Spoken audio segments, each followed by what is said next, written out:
All right, welcome to class, everyone. Today we're going to discuss the Serve Safe alcohol training. It's something new that we started last semester because we have our liquor license now in our dining room. We'll start serving alcohol as of tomorrow. I want to show you a little video that we have. It's kind of an emotional video, but also while watching the video, please pay attention to the quotes that are posted towards the video because we're going to talk about that in just a moment.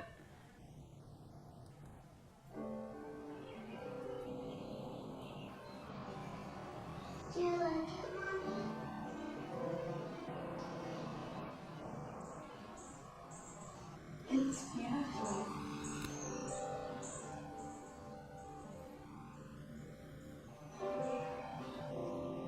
Are you ready to go?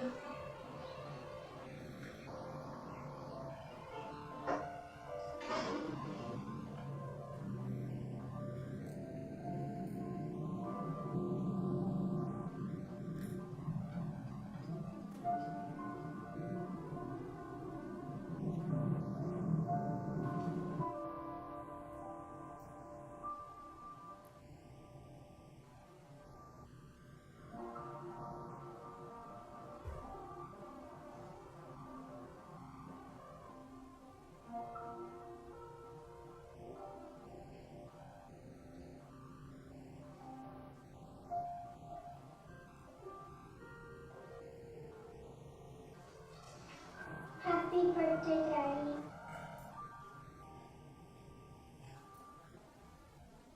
Okay, so obviously there's some emotional effect to the video, but also in the video there is a quote that says every 45 seconds someone dies from a drunk driver. So we as servers and people in the industry want to take obviously the emotional effect from that video and then the information from that video and use that in understanding why this is so important. We as servers need to not overserve individuals alcohol and be the people that contribute to those deaths every 45 seconds. I mean, how would you feel as a server to have served somebody that went out and either killed someone or was injured themselves or killed themselves because of your negligence in paying attention to how much you were serving somebody to drink? I mean, I would never want to be at fault for serving somebody too much to where they're going to go out and injure somebody. So it's one of the most important things here. Another need to know, other than knowing that you're sending somebody out there that could possibly be harming somebody else, is you're responsible as a server legally, criminally, and civilly. What that means is you can face lawsuits from dram shop laws, which we talked about in chapter 1. Does anybody remember what dram shop laws are? Dram shop law is where the person that has got injured from the person that you serve can sue you, your establishment, and the person that injured that person. Right. So it's kind of like a ladder, a step ladder. The third party individual, the person that was never even in your establishment, can come back and sue you for over-serving somebody who hurt them. The family as well can sue. So if somebody is killed, their family can sue you as well as your establishment, as well as your manager, and and it could end up closing you down and hurting your establishment in the long run. You are subject to fines for over-serving somebody or serving a minor. You can face criminal charges, jail time, things like that for serving a minor, face imprisonment, And of course, the main thing is closure of the establishment. What this all breaks down to is money out of your pocket, whether you lose your job or fines or you pay for lawsuits. I mean, it all comes down to money. Money is important to all of us. So if you are responsible for the closure of the establishment because you served a minor or overserved somebody, do you think you're going to be able to go out and get another job doing the same thing? Yes. I actually just read this on Clicker to Church the other day. Some kid, I believe he was intoxicated, was downtown for his birthday with the wings, and he was a parking structure, and he was supposed to slide down. It wasn't the guy that it was his birthday, it was his friend. He slid down the railing and he fell 30 feet and died. The Dram Shop law charged those people for him being struck out to the point where At the wings game, did they sue? I don't see why not. He went out and was injured. Regardless of it being in a car, I mean, he would be injured. It would be an injured individual. I don't think that necessarily it would be as big as sending somebody out in a car. But you are responsible for that individual after they leave your establishment. So if they go out and hurt themselves or hurt someone else, yeah, I wouldn't see why not.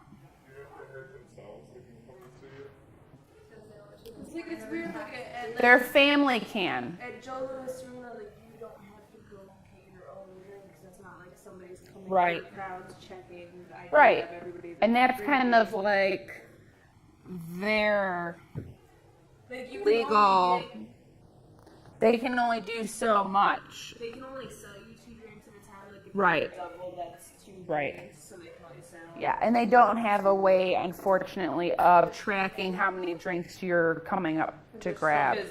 There's so many people.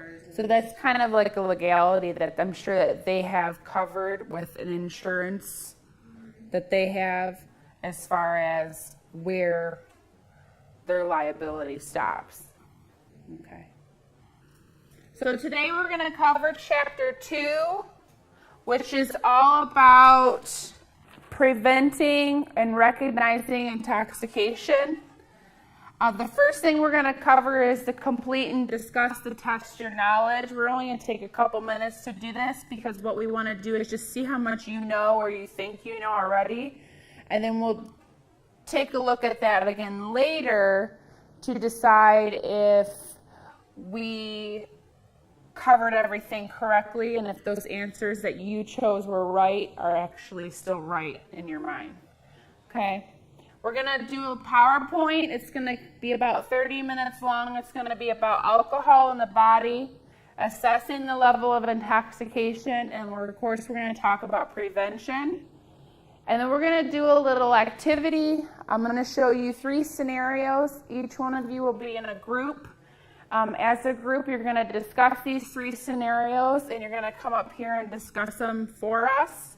Let us know what you thought of the scenarios. And then we're going to wrap up with a little summary. We're going to go around. I'll ask you a series of questions. We're going to use some multiple choice questions that are in the book as well as some questions that I have in the last slide. Okay, so my objective today through chapter 2 is to get you to be able to identify and explain the physical and behavioral signs of intoxication as a group according to the Serve Safe Alcohol book, which you all have, and the PowerPoint during the video scenario activities. We want to try and do this with no errors. We want to try and pinpoint every single physical or intoxication, physical sign of intoxication as we can. Okay, so first things first, let's go ahead and turn to 2-2. I'm going to give you just about a minute to go ahead and read through these questions quickly at the top. and give a quick answer, and then we're going to discuss it in just a moment.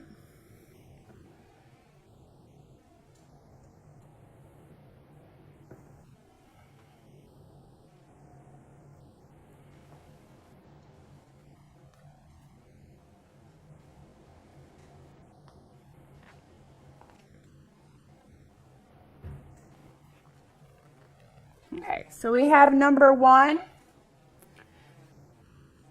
Drink for drink, a lean guest will have a higher BAC, which is blood alcohol content, than a guest with a large amount of body fat. Chris, do you think that's true or false? I think that's false. You think it's false? Okay. Lindsay, a 12-ounce beer contains less alcohol than a 1.5 ounces of 80 proof vodka. False. False.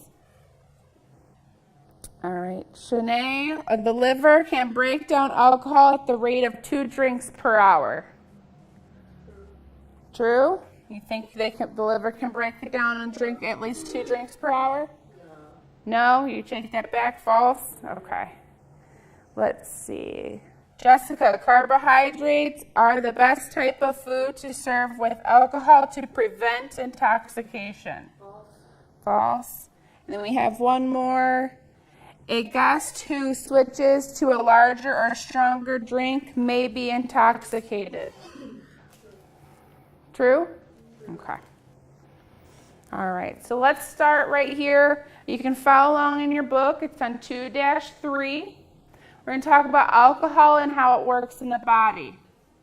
So the first place that alcohol starts to be absorbed into your bloodstream, it all starts with that first sip. It starts right in your mouth.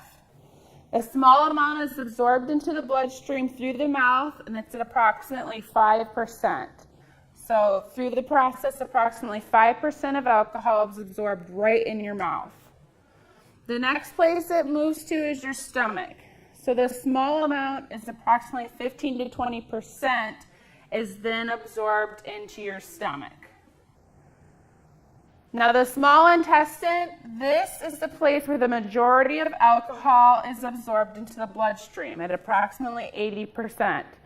So once it hits your small intestine, it's now almost completely throughout your whole bloodstream. Okay? And then once alcohol reaches the bloodstream, it affects your brain and the way it works within minutes. Okay, so you might not feel it right away, but it's already there and it's already affecting impairment and things like that. Okay, so there are 2 ways that alcohol can be eliminated from your system. The first thing is the liver, and the second thing is going to be time. The liver breaks down the alcohol at the speed of 1 drink per hour. So you're right when you took that back. It's not 2 drinks per hour, but actually 1 drink per hour. Okay?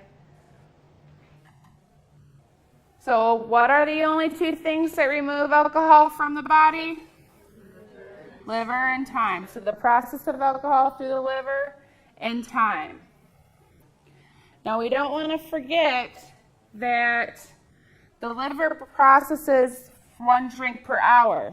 Now what happens to the alcohol if you've drank 2 or 3 drinks in an hour? They get backed up in your system.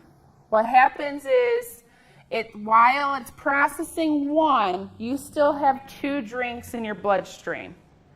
Okay, so if something later on asks you if you have 3 drinks in 1 hour, how many drinks are backed up in your system? 2. That would be the correct answer. So we're not going to say 3 because there's 3 in your system, but there's 2 that are backed up. One's in the process of being processed. Okay.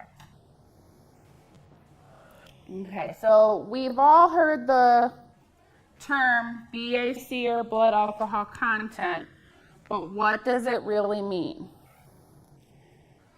An example would be a 0.10. So if somebody says they blew a 0.10, what that means is 1 drop of alcohol for every 1,000 drops of blood in the bloodstream.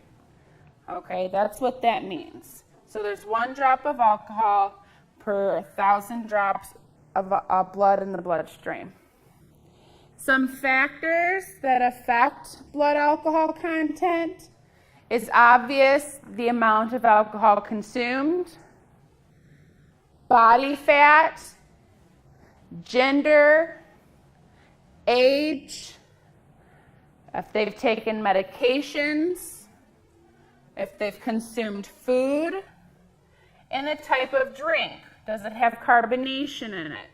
Carbonation affects the BAC and actually raises it more than just a drink that has just a regular mixer in it without carbonation.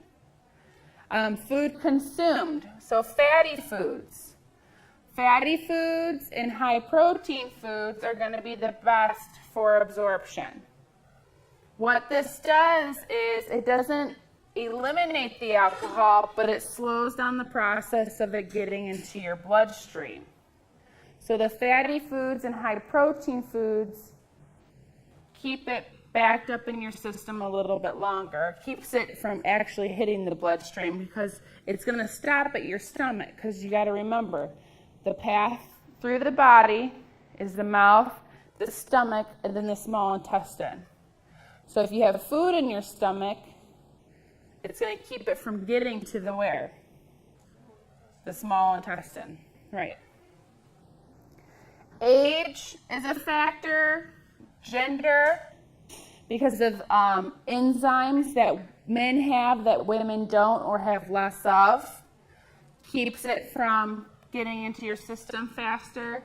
And then body fat, because fat does not absorb alcohol. A person with more body fat will actually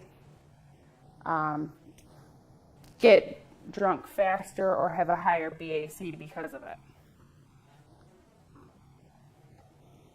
Okay. So one of the things that we're going to talk about for prevention of alcohol is counting drinks. So we're going to talk about 2 different kinds of prevention. One, we're going to talk about behavioral signs later, and then right now we're going to talk about the counting of drinks. The standard drink measures are a 5-ounce glass of wine is considered 1 drink. A 12-ounce beer is considered 1 drink. A 1.5 ounce of 80 proof liquor is considered 1 drink. And a 1 ounce shot of 100 proof liquor is considered 1 drink.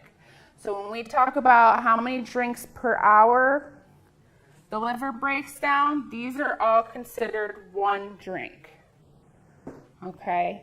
So if somebody has a mixed drink, it might have more than 1.5 ounces of liquor in it. So that 1 drink, it actually might count as 2 or 3.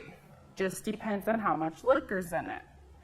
So we have to be careful. You can't just count, if Taylor comes into my bar or in my restaurant and she orders a martini, well, martinis have more than 1.5 ounces of 80 proof. And sometimes you use more than 1 ounce of 100 proof. So when I set that down and I start counting her drinks, I need to remember that just because she's only had 4 martinis doesn't mean she's only had 4 drinks. She might actually have double or triple that amount of drinks that the liver can handle in an hour. Okay, so that's what we're talking about here. Another thing that you'd like to know is the ratio between proof and percentage. 100 proof liquor is 50% alcohol. A 80 proof liquor is 40% alcohol, which basically just means that if you take your proof and you cut it in half, that's how many percentage alcohol has in it. So we've heard about beers having 7% or some liquors being 40%. If you double that, that tells you the proof. Okay, so let's do a little practice. Chris, if you're sitting down and you finish a 60-ounce pitcher of beer, how many drinks have you had? A 60-ounce pitcher of beer, right? Because a 12-ounce beer is one drink. So 5 12-ounce beers is basically what Chris sat down and had.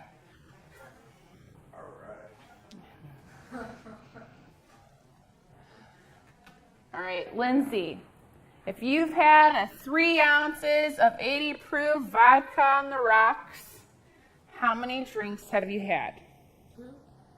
2. And that's because the 1.5 and the 1.5 equals 3 ounces. That's 2 drinks. All right, Shanae, you've had 2 ounces of 100 proof Jack Daniels. How many drinks have you had? 2, and you're probably pretty tipsy. Right. Right, good job. Okay, so now we're going to talk a little bit about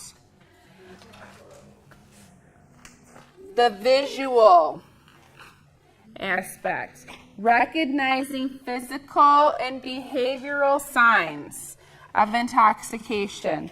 You can find this on 213. What we want to realize here is that it's the change in behavior is what we're looking for. We don't want to necessarily, some people might be overly friendly right off the bat, and they might not be drunk or might not have been drinking. But let's say Chris comes into my bar and he's already kind of loud. He's already really friendly. It's just his personality. I know Chris. He comes in every week and he's like that all the time. Now, after a few beers, if Chris is now quiet, depressed, rude, aggressive, right, angry, do you think that might be a change in behavior that we need to be aware of? Right. Right. Now, if Jessica comes into my bar and she's super timid, really quiet, and now I gave her a couple martinis or a couple margaritas, and she's loose and happy and loud, overly friendly, dancing. Do you think that's a change in behavior that we need to be aware of? Right. Okay. So those types of behavioral changes are considered what we call relaxed inhibitions. Okay? So relaxed inhibitions are overly friendly, possibly unfriendly and depressed, like Chris got after a few drinks. He might be watching a game and his language changes. He's got foul language. He might be loud and rude. These are all changes in behavior we need to be aware of that are called relaxed inhibitions. Okay? Now, let's see. We got Taylor comes into my bar. And I've given her a few drinks, and she's not necessarily loud or anything. But now, all of a sudden, she's complaining about the strength of her drink. It's not strong enough. You're not putting enough alcohol in here. Or maybe she's drinking faster, and she's slamming them down. Maybe she's starting fights. Maybe she's buying everybody around. She's being careless with her money. These are all changes in behavior called impaired judgment. Okay? Impaired judgment. It's just what it is. Your judgment is now changed. You're drinking too much because you don't care because you've already had a few. You're spending all your money. And you're complaining about the strength of your drink. Right. Okay. So those are all changes called impaired judgment.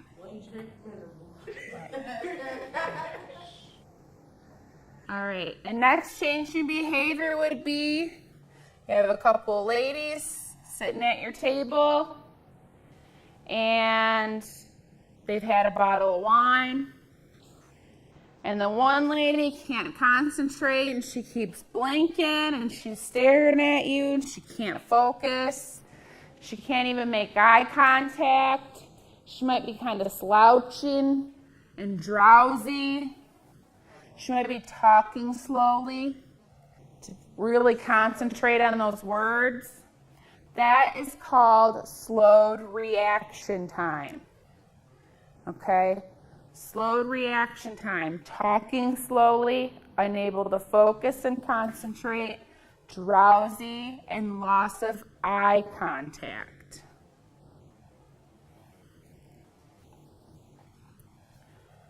All right, and we've all seen this one. This is probably the biggest sign for most of us that we're pretty aware of.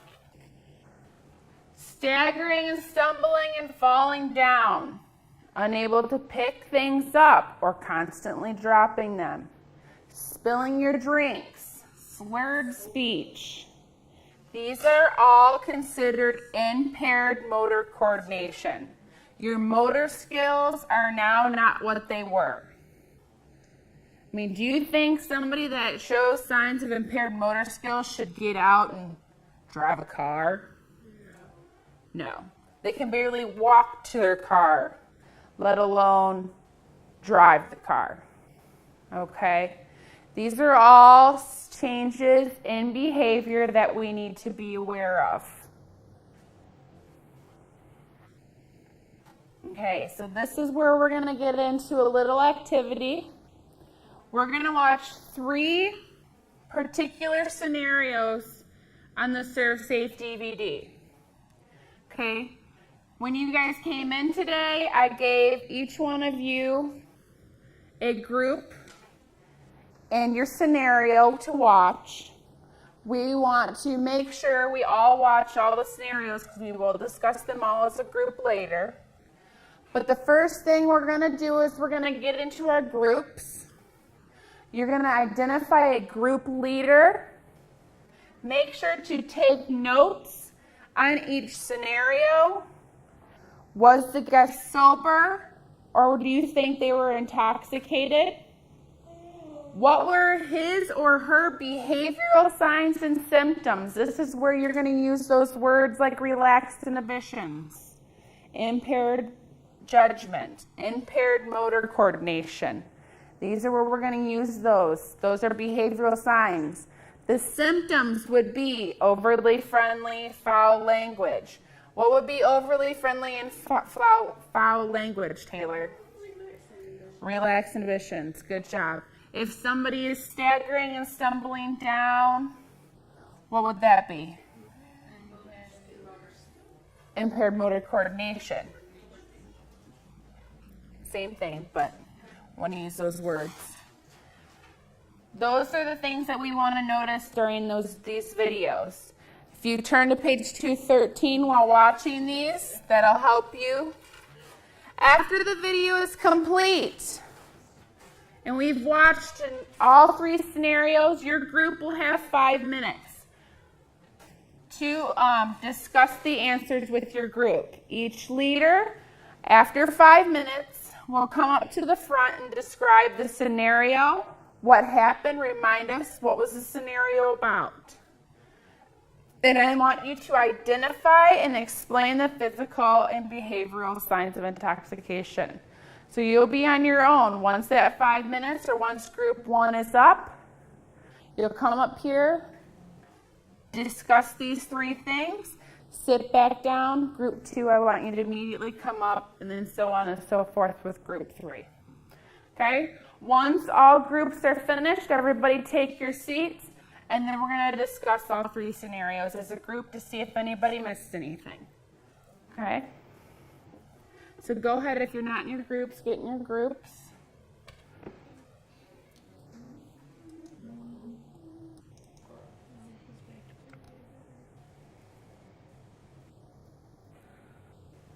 Lucy and me, we just kind of just broke up, you know?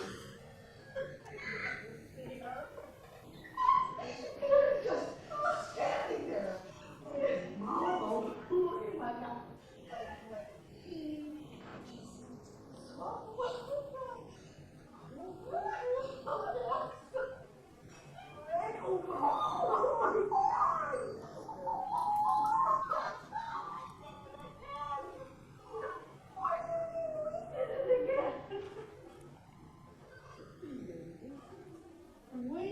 What do you mean?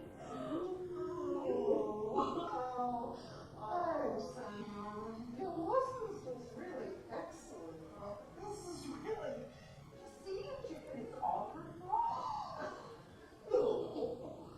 Now, so, just, I don't know, make this another bottle, and this one, I promise, I will keep an eye on her.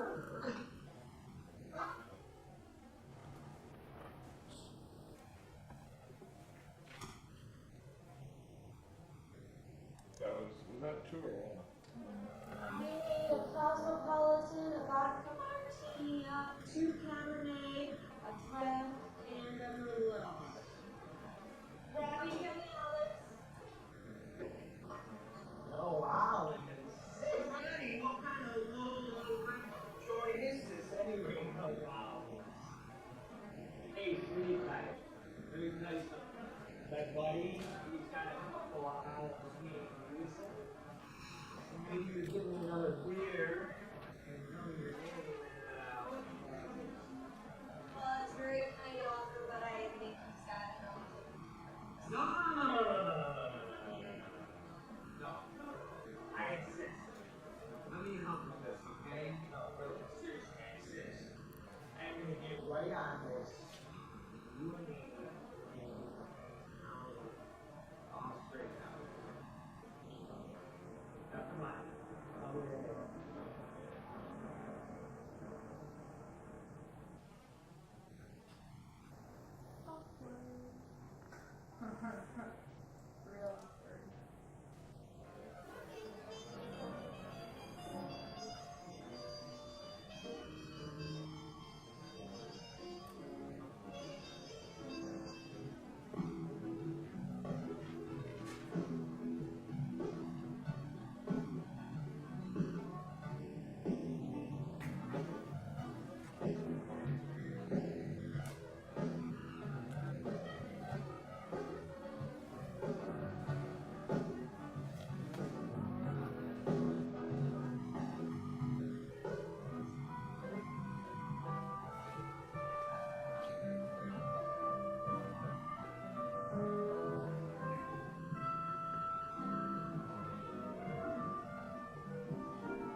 Group 1, you have 5 minutes to be ready.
Okay.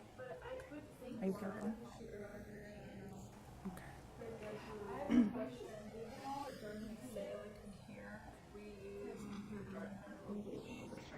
Like, do we have to use these exactly?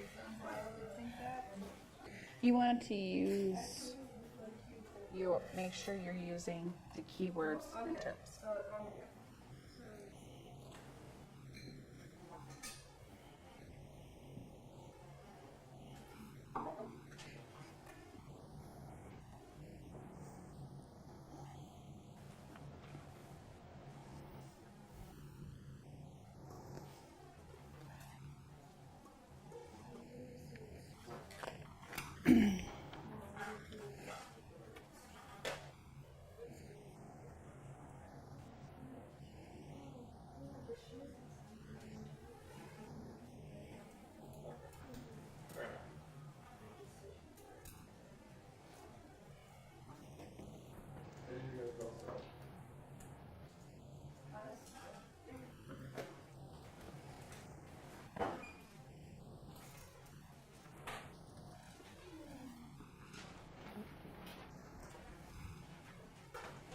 The first scenario had two ladies having a real good time.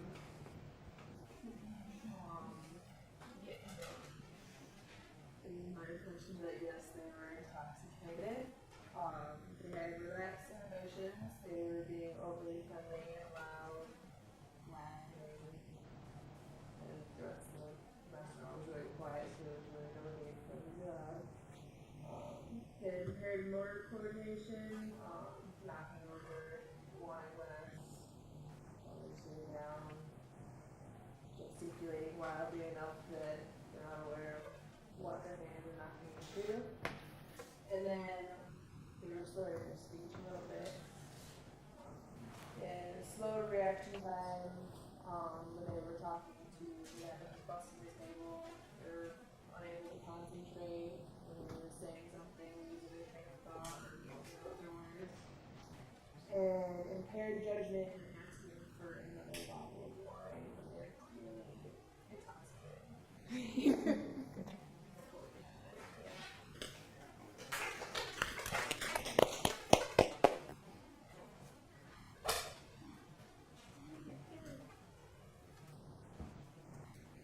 My group had scenario 2, which was the bartender needed more olives, and the guy just randomly came up and said he wanted to help. He was clearly intoxicated, and he had relaxed inhibitions. He was impaired. He went to for an answer. He was rude. And he also had impaired motor coordinations. He was slurring his speech a little bit. And yes, he was being very overly friendly. Great.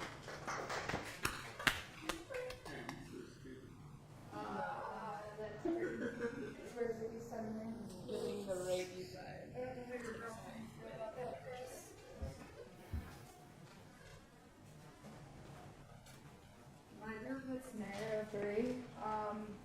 start of the night, the couple seemed to be sober. By the end of the night, two strangers were friends and possibly living together. I believe that they had relaxed inhibitions because they started off quiet alone and then they ended up all next to each other, kissing on each other, being really lovey-dovey. And they were complete strangers. And I would say they also had impaired judgment because they didn't even talk to each other, and the fact that they're like giggling in a corner and deciding to leave together seems pretty impaired judgment to me. Good job. Okay. Good job. We hit just about everything. But one of the reasons why we do this scenario or role play exercise or anything like this is so that when you go out into the world, into a restaurant job, or as a front of house server, we want to be able to make sure that you can recognize these impaired judgments, impaired motor skills, or coordination. We want you to be able to take this, what you've learned here in this chapter, and be able to recognize it out at a job as a server or a bartender or even a manager or even a back of house manager or employee. You have to be able to recognize these things. So being able to recognize it now just helps you in the long run. Okay? Now, first group, we had the two ladies, two females eating at the fine dining restaurant, drinking wine. We talked about relaxed inhibitions. We were right about that. Do we think they missed anything? They said relaxed inhibitions, impaired judgment, impaired motor coordination. Is there anything else that maybe we missed? Slowed reaction time. Yeah, they pretty much had just about all the symptoms. The only thing I would say that they weren't rude or they weren't aggressive or anything like that, but they showed the happier signs of being intoxicated. Guest 2, talking to the female server at the end of the bar. So we had the gentleman that was obviously intoxicated, overly friendly, impaired judgment definitely of, do you think if he was sober, I mean it might be his personality, we don't know, but do you think if he was sober he would be so in her way or smelling her hair? He was just being way overly friendly. He was kind of tripping over her a little bit, which would be the impaired motor coordination. So we hit pretty good on all three of those. And then on the last one, the male and female guests drinking in the nightclub, we didn't get to see them talk too much or anything like that. But I think that group 3 really hit on the two main things that we've seen, the impaired judgment. If they were sober, which obviously at the beginning of the night, it looked like they were sober and they really had no interest in each other whatsoever, whereas a few drinks later on in the night, they're now a little more intimate with each other, two complete strangers, like she said. And then, of course, relaxed inhibitions. Being a little more friendly, a little overly friendly. Those are definitely the two main signs of change for those two couples. Yeah, after they were turned down by every person in the bar, right? Okay. Right. Okay. So let's wrap up with chapter 2 a little bit. A few questions here. If you turn your books to page 2-22, we're going to go over a couple of these questions as well. So, Chris, what eliminates alcohol from the bloodstream? Do we remember what we talked about? Liver and thyme. Good job. Lindsay, what factors affect BAC? We had a whole list of them at the beginning. Can you give me a couple? Your body weight, Body weight, your age, your gender. age and gender. Christina?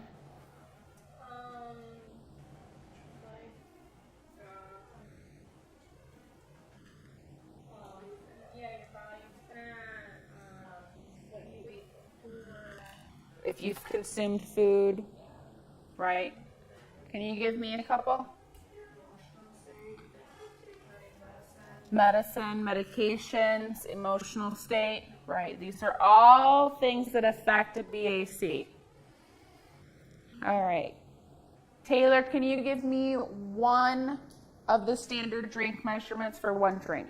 Well, a half an ounce for 80 liquor. Somebody help her. 1.5 ounces of 80 proof, right? Shanae, can you give me another standard drink measurement for one drink? 5 ounces of wine. How about you? 12 ounces of beer. And we have one more left. What is it? 1 ounce of 100 proof liquor, right? Okay, and then we just discussed what are the 4 physical and behavioral signs of intoxication? Give me one. Impaired motor coordination, relaxed inhibitions, slowed reaction time, and impaired judgment, right? Okay, so most of the alcohol a person drinks is absorbed into the bloodstream from what? C, the small intestines. What keeps it from getting to the small intestines faster? Food, because it gets to the stomach first, and then once it hits the stomach, they can't get through all that food, the good food, which is the best food. Fatty proteins, right. Pizza, chicken wings is probably the best example. They're greasy, they're fatty, and it's protein. French fries are carbohydrates and they're salty. So salty foods aren't always the best because then you're thirsty. Okay, so we want to stick to those fatty proteins.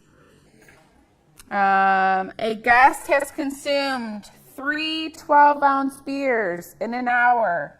How many drinks have built up in the bloodstream? 2. Good job. So assuming that people involved weigh the same and have consumed the same number of drinks, which one of these 4 answers is true?